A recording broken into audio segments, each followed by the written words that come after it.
Hello, it's Denise from Women Beyond a Certain Age. We have a wonderful guest today. Her name is Colleen Worthington. I received Colleen's cookbook, and it's just a beautiful cookbook that can help, I think, all kinds of people that cook. I think if you are new at it, the recipes are well written, they're tested, they have beautiful color photographs, and they're fun and delicious looking recipes. I don't know how else to say it. And everybody knows I get like 20 cookbooks a month, and I don't like all of them, but I love this one. Sorry, Colleen, you're going to find out I'm very honest. So welcome. Hello, Colleen. Oh, it's so nice to be with you. I am just delighted and humbled. Well, I'm going to tell you something. There's two things I just want to tell the listeners. We were going to record yesterday, and Colleen is traveling, and as she said, she is time zone handicapped, which of course was music to my ears, because I don't know how long I've been doing this, Colleen, but I don't know what time it is anywhere else in the world. Okay. So I always say to people, my time, and then make them do the math. And it didn't matter, and we were happy to do it this morning. But I need you to know something, which ties into one of the things that I'm going to read to the readers from your cookbook, because I think it's so important. Colleen, so we said, no, we'll reschedule. Colleen apologized and said, I'm so sorry. And I thought to myself, oh my God, somebody who has manners, because it's very difficult sometimes in this day and age for people to do just that. So I am so grateful that we could reschedule, and this is just lovely. So I'm going to ask you a couple of questions, Colleen, but first I'm just going to read a little bit about you. This is right in Colleen's book. Oh, and by the way, the cookbook is called Kneaders, Kneaders, kneading as in bread. And that's also the name of Colleen and her husband's business, her family business, Kneaders. So here's what I want to read to you. Together with her husband, Gary, the Worthingtons pursued their interest in scratch-made artisan breads. They worked closely with their local mill to develop an exclusive flour mixture and located an ideal traditional Italian hearth-stone oven. Their first bakery opened in Utah in 1997, where they served European hearth breads. Within a few months, they expanded to offer a variety of sandwiches, soups, salads, and pastries. In their first quarter century, they have expanded to 49 stores in 6 southwestern states. Now, Colleen, that's amazing. Well, I think so too. A lot of good people helping. Well, isn't that the truth? Now, let me tell people a little bit you tell us something else. Colleen, wasn't Kneaders your retirement job? Yes, yeah, we retired, and that lasted for about 8 years. And then we were bored.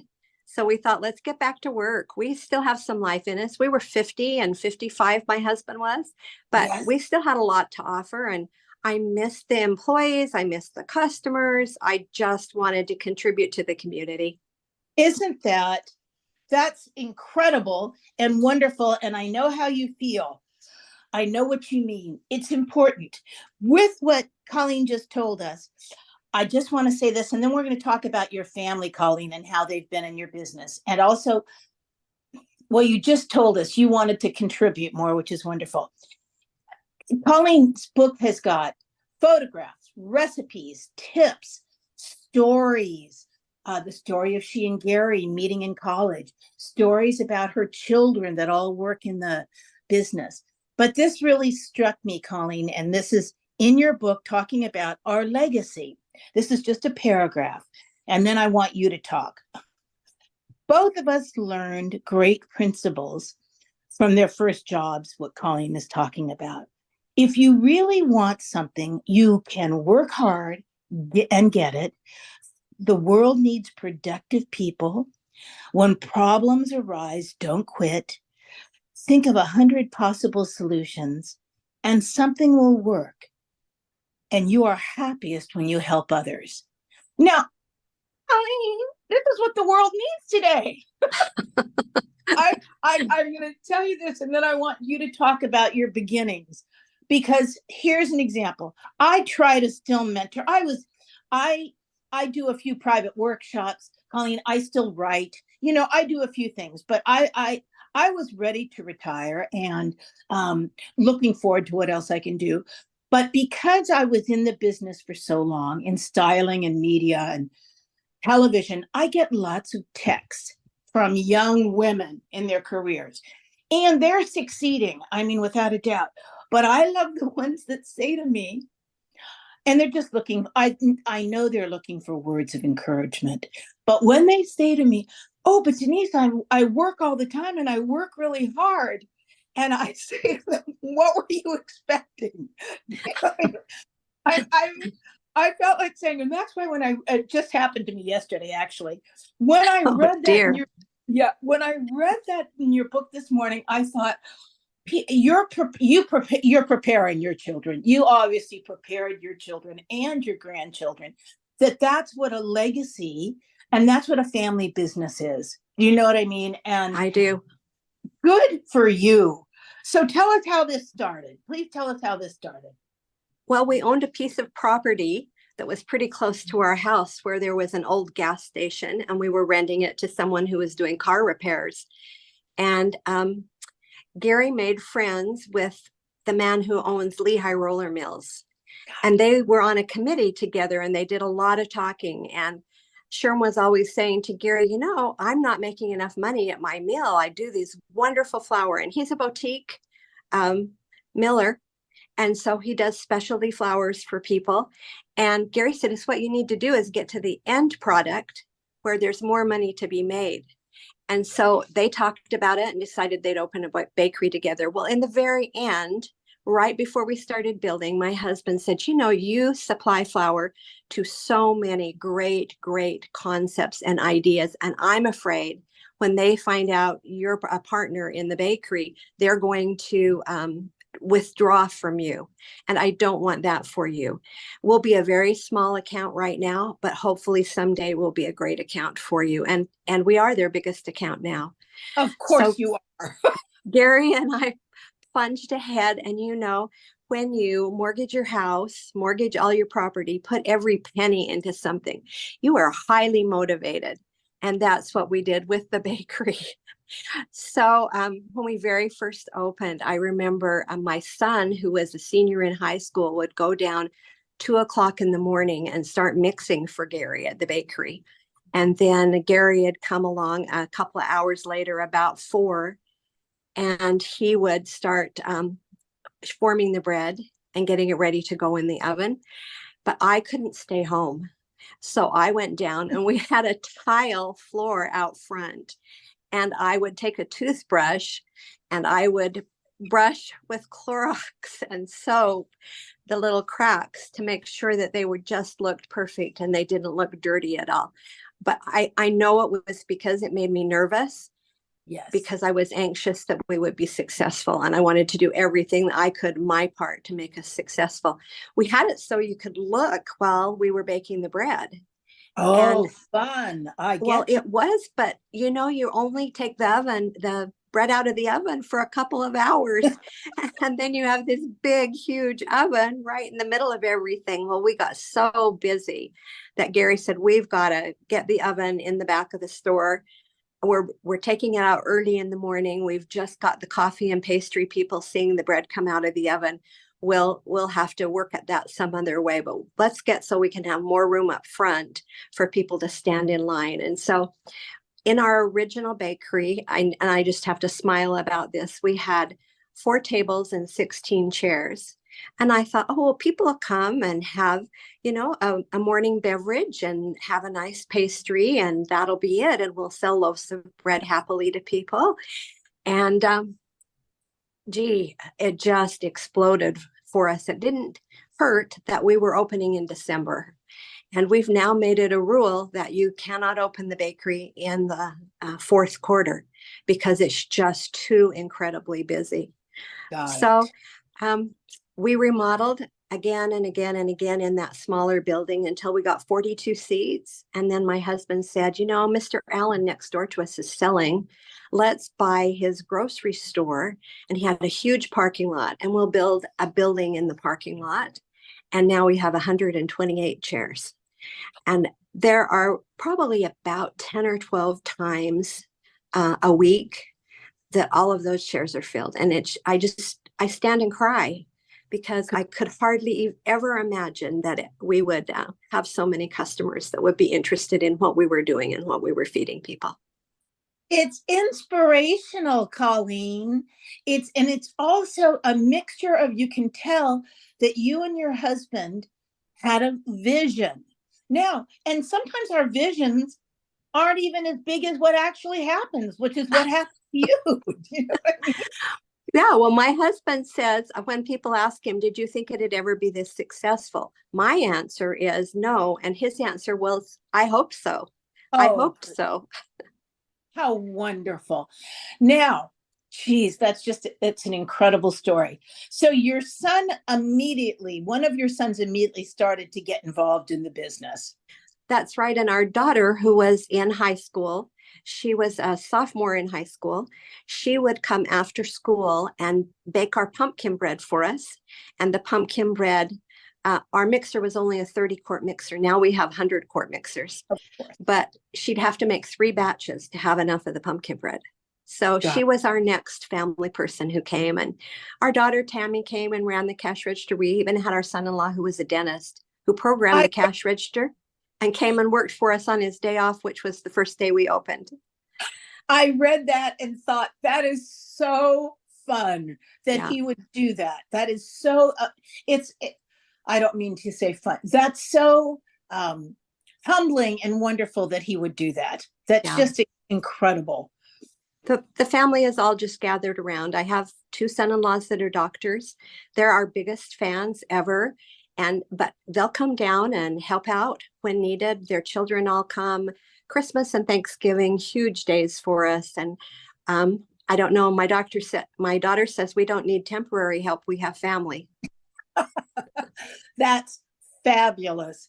Now, I want to talk a little bit about the recipes, because the recipes are great. And you know what I loved about them, Colleen, is that one of them was you have a tortellini soup as an example. And I looked immediately, and you tell people that they can buy, a package of tortellini, which I love, because no one, except for probably 2 Italian cousins that I still have in San Francisco, no one's making tortellini anymore. I mean, if it's the holidays, and in my family, Colleen, not many of the true Italians, as we called, are still alive. But once I will make my grandmother Josephina's raviolis. Now, it takes all day. Okay. People say, oh, it's not that hard. They're lying. It takes all day, and then you have to let them dry and, blah, blah, blah, blah, blah. But the last time I made them, and my sisters, we served them, and they both looked at me and said, God, this was so much work, and it's so kind of you. It was so nice of you. But I don't think these were as good as Josephina's. I would take that back, or you're never seeing these raviolis again. And that was, so I like that. I like your cookbook, because it gives us, there's lots of tips, and there's options for great recipes. Now, going into here we are in fall. I love your French onion soup. And the reason is that you have a great topping on top of the baguette. You add more than just, you put Swiss cheese, mozzarella, and Parmesan on the little baguette toast in the float. I think that sounds utterly delicious. Matter of fact, it makes me want to make it. It makes me want to make it this weekend. It sounds utterly delicious. Oh, thank you. Oh God, yes. And then, honey, the other thing I love, again in fall, Nana's pumpkin pie. You have to tell us about Nana's pumpkin pie. Well, Nana is my husband's grandma who lived next door. She was left as a widow very early in her life, but she lived next door to them in Grantsville, Utah. And Nana was always at their house, or they were always at Nana's. Well, her oldest grandson is my husband, Gary, and she would bake those pumpkin pies, and then she would set them out on the ledge of her window to let them cool. And she'd bake 2 pies, and then she'd bake a little tiny pie. And so Gary would always find his way over there when he started smelling the pumpkin next door. And he would, what he thought was stealing that little pumpkin pie. And then he'd go out in the barn and eat it all himself. But I'm a grandma, so I know Nana knew exactly what she was doing. Of course. Also, God, I love that. How wonderful, and what a great relationship with Gary.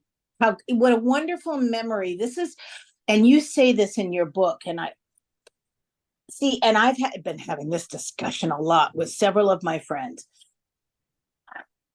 which is why they're my friends. I think food, I'm sorry. It was, my father owned grocery stores. My grandfather was a butcher. So my whole life was food. Do you know what I mean? I mean, really, we would finish breakfast and say, what's for lunch? I still do it.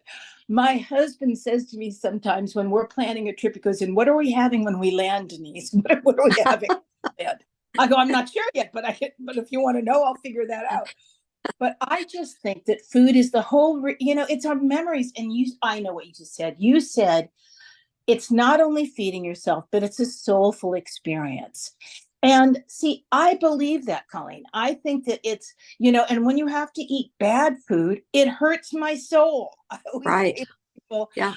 This food hurts my feelings. You know what I mean? I would say this. Yeah. People would, when we were on shoots or long photo shoots or on long commercials, and the lunches got worse every day, I'd say to her, this is not a way to get a good crew to work. You know what I mean? You need to feed our creative side. You need to feed our bellies, and you need to feed our souls to make us want to work hard like this. Absolutely. I'm sure that's why your restaurant has been so successful. Your restaurants have been so successful because you're feeding souls too. Well, we want to do that. We want people to feel good about coming. I think one of the biggest problems we have in the United States today is loneliness. And we have a lot of people who come into the bakery because we'll talk to them, we'll love on them, we'll try to make their experience wonderful and the happy part of their day. And every occasion is filled with food. I mean, we're planning Thanksgiving dinner, and I'm thinking it should be easy, right? We have the same things almost every year, but it's not. We have to discuss it for weeks. I love that. I love that. I want to say one thing to people about recipes too. They're also a basic pie crust, Nana's pie crust. There's a pastry cream recipe in here. So really good, that's to your comment. I'm coming back to that in a minute, but I need to say something, Colleen. Cookbooks today, so many of them, and I understand all cookbooks have different markets. I'm not criticizing anyone, but really, cookbooks are supposed to teach people to cook. Okay, right. That's what it means. So when I see a cookbook in this day and age that actually shows someone a basic recipe like pie crust and with good instructions and tips, you're helping that person. Do you know what I mean? If no one's going to learn to make pie crust in a TikTok, okay? They're not. There isn't a TikTok video. But it ain't going to happen. So that's why I like your cookbook so much. And I also love the sticky toffee pudding recipe. This looks utterly delicious. Another thing that my husband will absolutely love that I haven't made. I don't know if I've ever even made a sticky toffee pudding. I've bought them. So this is another goal that I have now from your cookbook. Well, the sticky toffee pudding is interesting because at first when we put it out, I love it. But first when we put it out, people just didn't want it because we listed the ingredients on it. And they saw what was in it and thought, well, I don't like that. Exactly. But it's magical when it's put together. People, I know what you're talking about because you say, don't skip the dates. People don't think they like dates, but in fact, dates are delicious and sweet. So they will like dates. I know. It's very interesting. When you were talking about, it's very interesting the persona that certain foods get, or what people think about something, or things that people would never eat. But then when they're given the opportunity and it's done well, they think, oh my God, this is delicious. When you were talking about loneliness and people being able to come into your restaurant, Colleen, and someone says hello to you, do you know what I mean? And someone greets, Right. since I've retired, I take a long walk every day. I go to Pilates still. Cindy and I get to talk. I have two sisters. My sisters and I can waste more time on the phone than any three girls I know. But we'll just keep talking. But it is a huge problem. And that's why food to me is such a connector. Do you know what I mean? Hmm. And I know this, and I say this to new women that have retired, friends of mine that have worked forever and ever and ever, and now they're retiring. And I say to them, you got to get in a pattern, and you have to create a new schedule for yourself. Otherwise, you're just going to, it's not good. You don't feel like you're accomplishing anything and you don't feel like you're contributing. But I go to this sounds, and I just talk about this sounds funny, but I've never been a big fast food eater, Colleen, because I can cook. Do you know what I mean? So, Right. Hmm. but they have put in my Target where I go to sometimes after my chiropractor, they put in a Starbucks coffee bar. So they sell a little sandwich, a little hot sandwich at the Starbucks coffee place. And sometimes I haven't eaten. I've gone to the chiropractor, so I go out. But I have to tell you, the three girls that work at that counter, they're all young. They're all in school part-time.